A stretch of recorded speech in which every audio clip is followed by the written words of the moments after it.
बच्चों कैसे हैं आप बच्चों। आज हम यहाँ पर 10वीं कक्षा गणित विषय का कार्यपत्रक डिस्कस करेंगे और ये कार्यपत्रक है 10वें नंबर का, जिसमें हम पृष्ठीय क्षेत्रफल और आयतन की बात करेंगे। तो बच्चों पृष्ठीय क्षेत्रफल और आयतन को डिस्कस करने के लिए हम सबसे पहले घन को समझ लेते हैं। तो बच्चों ये जो आकृति है यहाँ पे बनी हुई है, ये आप देख पा रहे होंगे, ये घन की आकृति है।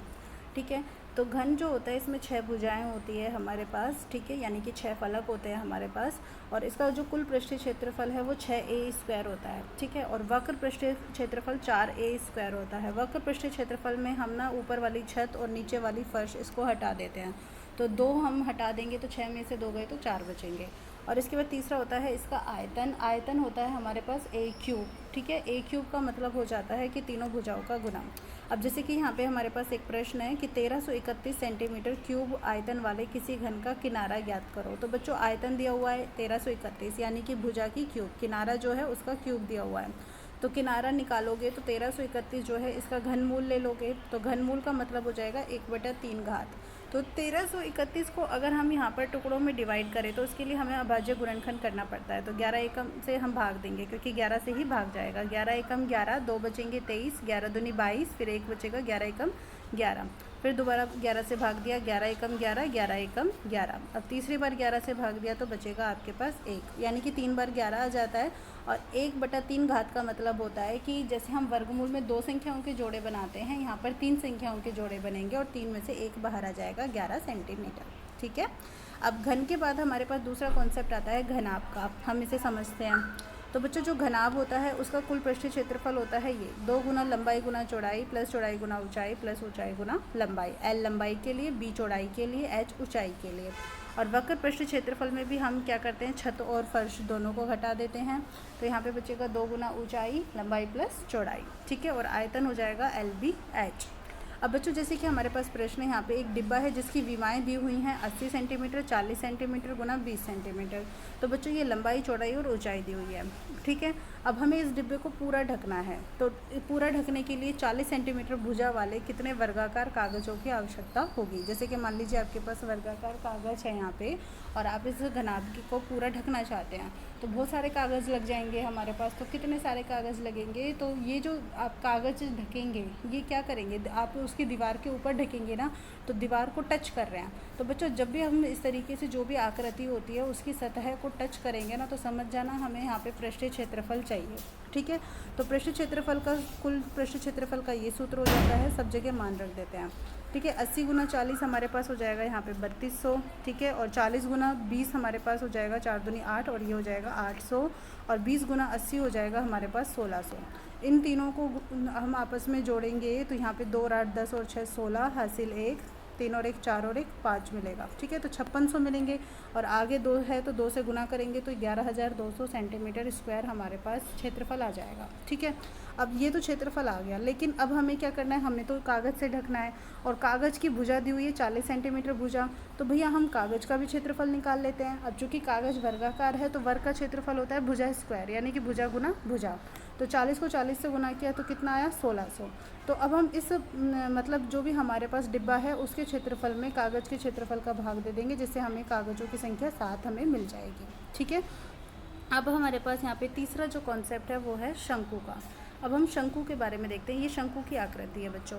शंकु जो होता है उसका वक्र पृष्ठीय क्षेत्रफल होता है πr_l। ठीक है, कुल पृष्ठीय क्षेत्रफल होता है πr_l प्लस r। देखो इसमें ऐसे होता है, ये πr_l होता है और फिर प्लस में क्या होता है, πr² होता है। तो आप यहाँ पे πr कॉमन ले लेंगे तो आपके पास अंदर क्या बच जाएगा, l प्लस r बच जाएगा। ठीक है, इसके बाद आयतन। आयतन होता है 1/3। यहाँ पे 1/3 है, ये ठीक कर लीजिएगा, वो मिट गया हुआ है, 1/3 πr²h। अब बच्चों यहाँ पे हमारे पास एक प्रश्न है कि आधार की त्रिज्या यानी कि r का मान तो है 3.5 सेंटीमीटर, ऊंचाई है 12 सेंटीमीटर, और उस एक शंकु में कितनी आइसक्रीम आ सकती है। तो बच्चों शंकु के अंदर आपसे ये पूछ रहे हैं कितनी आइसक्रीम आ सकती है ना, उसकी धारिता की बात की जा रही है, कैपेसिटी कितनी है। तो जब भी इस तरह की बात की जाती है तो आयतन ज्ञात करना है। तो आयतन 1/3 πr² होता है। आपने इन सब का मान रख दिया, ये देखिए मैंने जूम करके दिखा दिया है। 1/3 पाई का मान 22/7, r² त्रिज्या है 3.5 गुना 3.5 और ये 12। ठीक है, अब इसका पॉइंट हटाएंगे तो नीचे 10 आ जाएगा। ओके बच्चा, तो 7 से ये काटा 7 पंजे 35, और 5 से ये कटा 5 दूनी 10, फिर 2 से 2 एकम 2 और ये कटा 11। तो 11 को 3.5 गुना 12 से भाग देना है, वो गुना करके फिर 3 से भाग देना है। तो 3 से भाग देने के लिए ये कर दिया 3 चौक 12। तो हमारे पास बचा यहाँ पे 11 गुना 3.5 गुना 4, ठीक है। तो हम इन सबको आपस में जब गुना करते हैं तो बच्चों 154 सेंटीमीटर क्यूब हमारे पास उत्तर आ जाता है, ठीक है बेटा। ये हो गया शंकु की बात। अब शंकु के बाद बेलन देखो, बेलन का वक्र पृष्ठीय क्षेत्रफल 2πr/h होता है। देखो ये इसकी ऊंचाई h होती है और यहाँ से यहाँ तक की इसकी त्रिज्या होती है, और कुल पृष्ठीय क्षेत्रफल होता है 2πr r+h। आयतन होता है πr²h। अब ये प्रश्न है कि त्रिज्या 3.5 सेंटीमीटर है और 25 सेंटीमीटर ऊंचाई है और कैलिडोस्कोप बनाना है, तो चार्ट पेपर को कितना क्षेत्रफल चाहिए। तो बच्चों हम अब देखो यहाँ पे चार्ट पेपर चाहिए ना, उसको चिपकाएंगे ना, चिपकाएंगे तो इसका मतलब कैसे चिपकाएंगे, जो भी बेलन है उसके हम चारों ओर चिपकाएंगे तो हमें वक्र पृष्ठीय क्षेत्रफल चाहिएगा, ठीक है। 2πr/h मान रख देंगे सबका, हल करने पर यहाँ पे हमें 550 सेंटीमीटर क्यूब उत्तर मिल जाता है, ठीक है। नेक्स्ट होता है अर्धगोला। अर्धगोला यानी कि जैसे कि कटोरी होती है हमारे घर में, बिल्कुल उसी तरह। वक्र पृष्ठीय क्षेत्रफल इसका होता है 2πr², कुल पृष्ठीय क्षेत्रफल होता है 3πr² और आयतन होता है इसका 2/3 πr³, ठीक है। पृष्ठीय अब यहाँ पे त्रिज्या दी हुई है 7 सेंटीमीटर और इसका कुल पृष्ठीय क्षेत्रफल पूछा है। कुल पृष्ठीय क्षेत्रफल का सूत्र है 3πr², हमने मान रख दिया 3 गुना पाई और फिर r² में 7 को 2 बार गुना कर दिया, 7 से 7 कट जाएगा, 22 × 66, 66 को यहाँ पे अब हम किससे गुना कर रहे हैं, 7 से गुना कर रहे हैं, तो 462 सेंटीमीटर स्क्वायर हमारा आंसर आ जाता है, ठीक है बच्चों। अब इसके बाद अर्धगोले के बाद नेक्स्ट कॉन्सेप्ट आता है गोले का। तो गोला जो होता है बच्चों वो हमारे पास यहाँ पे एक, जैसे हम जो कॉपी में गोला बनाते हैं, वृत्त बनाते हैं, वो वाला नहीं होता है बच्चों, ये 3D आकृति होती है, जैसे हमारी फुटबॉल होती है ना, उस तरह का गोला है ये, ठीक है। और अगर हम गोले को, जैसे मान लो फुटबॉल है, फुटबॉल को बीच में से काट दो तो कैसा होगा, 2 जैसे कटोरी होती है, कटोरी जैसी शेप बन जाएगी तो 2 अर्धगोले बन जाएंगे, ठीक है बेटा। तो अब यहाँ पे गोला जो होता है इसका पृष्ठीय क्षेत्रफल होता है 4πr² और इसका आयतन होता है 4/3 πr³। अब जैसे प्रश्न देखिए 11.2 सेंटीमीटर त्रिज्या है और इसका आयतन ज्ञात करना है, तो आयतन का सूत्र 4/3 πr³ है, आपने रख दिया मान, ठीक है। तो 4/3 पाई की जगह 22/7 और r³ 11.2, 11.2 और 11.2। अब जिससे ये कटेंगे कट जाएंगे, जैसे 7 से आपने काटना चाहा तो 7 एकम 7 और फिर 7 × 42 कट गया आराम से। ऐसे ही अगर आप 3 से ये नहीं कट पाएगा, ठीक है, तो इन सबको ऊपर वाली संख्याओं को गुना करके नीचे 3 से भाग दे दोगे तो 5887.32 सेंटीमीटर क्यूब आपका उत्तर आ जाएगा, ठीक है बच्चों। अब इसके बाद हमारे पास यहाँ पे कुछ प्रश्न हैं जो हमें स्वयं को ही प्रयास करने हैं, तो चलिए अब हम इनको एक एक करके देखते हैं कि ये क्या क्या है। तो पहला प्रश्न हमारे पास है कि 5 सेंटीमीटर किनारे वाले एक घन का आयतन ज्ञात करना है। तो बच्चों किनारा दिया हुआ है, ए का मान 5 सेंटीमीटर पहले प्रश्न में, ठीक है। हमें क्या ज्ञात करना है, आयतन, और वो भी घन का। तो घन के आयतन का सूत्र होता है a³ यानी कि 5⁻³ तो हम 5 को 3 बार गुना करेंगे। 5 को 3 बार गुना करने पर 5 × 5 = 25, 25 × 5 = 125 सेंटीमीटर क्यूब हमें प्राप्त होता है, ठीक है। दूसरा प्रश्न जो है इसमें हमें बच्चों क्या करना है, इसमें हमें कहा है कि 3 सेंटीमीटर गुना 6 सेंटीमीटर गुना 2 सेंटीमीटर नहीं, मीटर में है ये सब कुछ, माप के एक घनाभ का आयतन ज्ञात करना है। तो बच्चों घनाभ का आयतन आपको ज्ञात करना है, ठीक है, क्यूबॉइड्स वॉल्यूम। तो घनाभ का आयतन जब आप ज्ञात करोगे उसके लिए आप क्या करते हैं, लंबाई, चौड़ाई और ऊंचाई, इन तीनों को आपस में गुना करते हैं। लंबाई 3 है, चौड़ाई 6 है, ऊंचाई 2 है, 3 × 18 दूनी 36 मीटर क्यूब, ये हमारे घनाभ का आयतन है, ठीक है बच्चा, समझ में आ गया। चलिए देखते हैं अब हम यहाँ पर तीसरा प्रश्न।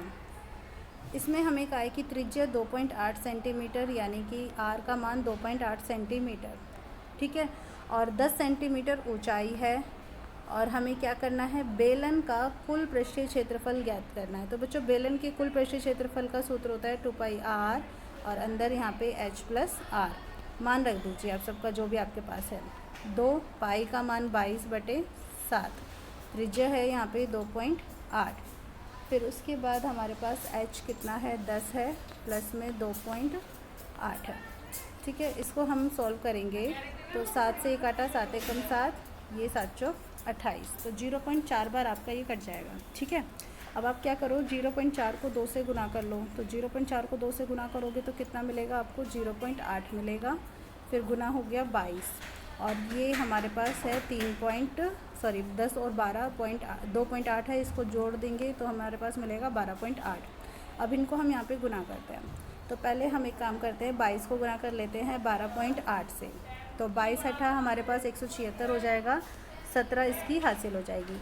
22 दूनी 44, 44 और 17 हो जाएंगे 61, हासिल हो जाएगा 6। फिर 22 एकम 22, 22 और 6 हो जाएंगे 28, और ये लग गया यहाँ पे एक हमारे पास पॉइंट। ठीक है, अब 8 से गुना किया, 8 छिंग 48, हासिल 4 हो जाएगा। 8 एकम 8, 8 और 4 12, हासिल 1 हो जाएगी। फिर 8 8 64 और 1 65 का 5, हासिल 6 होगी। 8 दूनी 16 और 6 22 हो जाएंगे, और ये लग गया पॉइंट। ठीक है बच्चों, इस तरीके से ये वाला प्रश्न आपका हो जाएगा। ये सेंटीमीटर में है तो यहाँ पे आप लिखेंगे सेंटीमीटर स्क्वायर। ठीक है, आप ये नोट कर लीजिए। अगर बच्चों आपको ये वर्कशीट अच्छी लग रही हो, समझ में अच्छे से आ रही हो, तो आप प्लीज़ चैनल को लाइक कीजिएगा और यहाँ पे इसको सब्सक्राइब भी कीजिएगा। अब इसके बाद नेक्स्ट जो लास्ट क्वेश्चन है, 4th क्वेश्चन है, जिसमें हमें त्रिज्या 14 सेंटीमीटर, ठीक है, आर बराबर 14 सेंटीमीटर, और ये गोला है। गोले का पृष्ठीय क्षेत्रफल पूछा है। बच्चों गोले के पृष्ठीय क्षेत्रफल का सूत्र होता है 4 पाई आर स्क्वायर। ठीक है, 4 पाई का मान 22/7। त्रिज्या 14 है तो 14 से हम 2 बार गुना करेंगे, 7 एकम 7, 7 दूनी 14। अब 4 को 22 से गुना किया, 22 चौक 88 होता है। फिर 88 को 2 से और 14 से गुना करेंगे। 88 को 2 से गुना किया तो हमें मिला 176। फिर हमने इसे 14 से गुना करना है, तो 14 छिक यहाँ पे हो जाएंगे 84, हासिल 8 होगी। 14 7 98, 98 और 8 हमारे पास हो जाएगा 106। फिर 14 एकम 14, 14 और 10 हो जाएंगे 24 सेंटीमीटर स्क्वायर। ठीक है बच्चों, तो इस तरीके से आपकी वर्कशीट कंप्लीट होती है। अब हम मिलेंगे नई वर्कशीट पर, तब तक के लिए bye bye, tata, thank you so much for watching this channel.